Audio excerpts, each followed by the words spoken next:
talking about Uyghur Muslims re-education camps in China.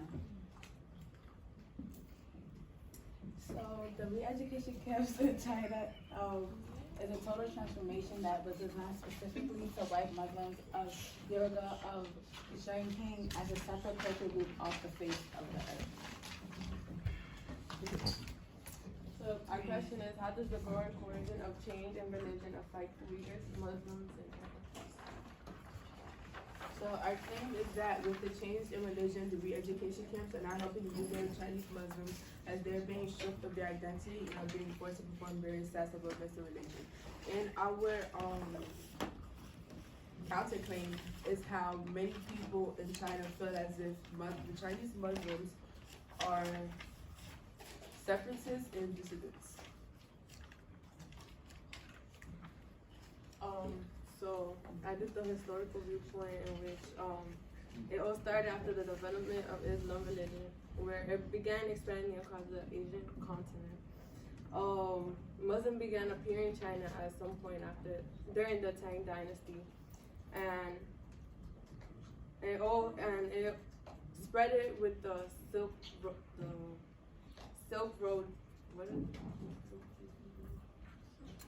Oh yeah, during the Silk Road. So not only were the religions being expanded, but also like clothing and stuff. I did the social cultural viewpoint, and with my viewpoint, I had trouble like trying to find how to really go deeper within the Uighur Muslims. So I kind of expanded it to how Muslims are viewed all over the world and comparing it to China. So with this, I viewed how Muslims were treated in Great Britain, in America, in Russia, and other places. And so, for example, Great Britain oppresses Muslims through housing, through healthcare. They're not given the same healthcare as European Britain, I guess. So so I just was really trying to figure out like how different countries oppress Muslims in different ways and which countries don't. And I found that Muslim dominated countries were the ones that treated Muslims and all people with the same respect and care. Okay, so since the beginning in 1950s, there has been many violent incidents between the Han people and the Uyghur Chinese Muslims. And so with that, there were over 200 deaths and 1,700 injuries. So the Chinese authority decided that there needed to be some type of security system in place. And so where majority of the Uyghur Muslims live, that's where they put cameras, and they had Chinese authority people searching the Uighur Muslims for like knives and any type of weapons because they saw them as separatists and dissidents.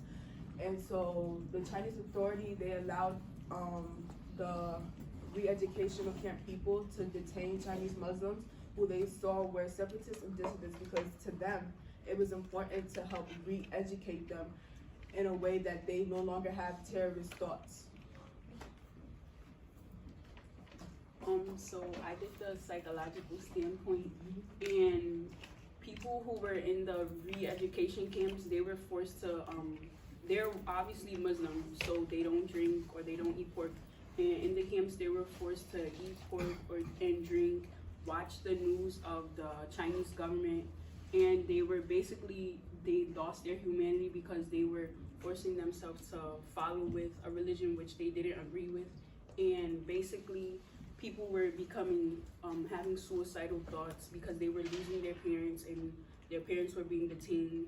And also the government was basically placing cameras in their phone where they were being watched and monitored. So anyone who was like disobeying the Chinese were being detained. So yeah.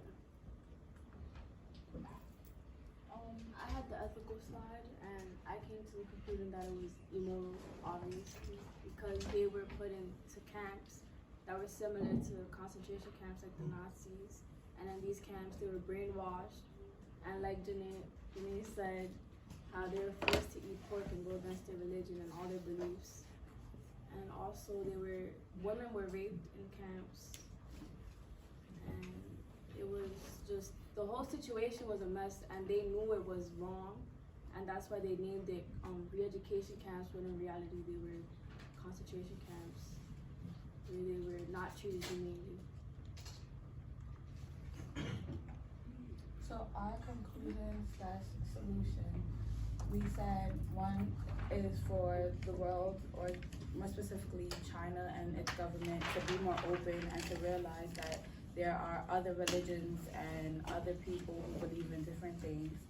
And then for the second one, we said seek refuge. So the Muslims who are currently not detained can try to leave the country. And then for the last point, we said for other countries to step in.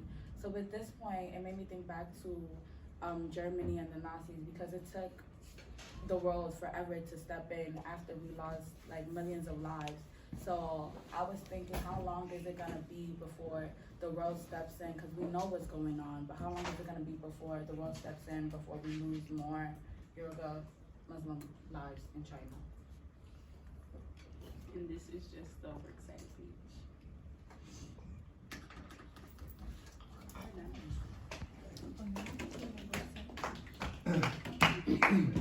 Wait, that's it? So yeah, so we can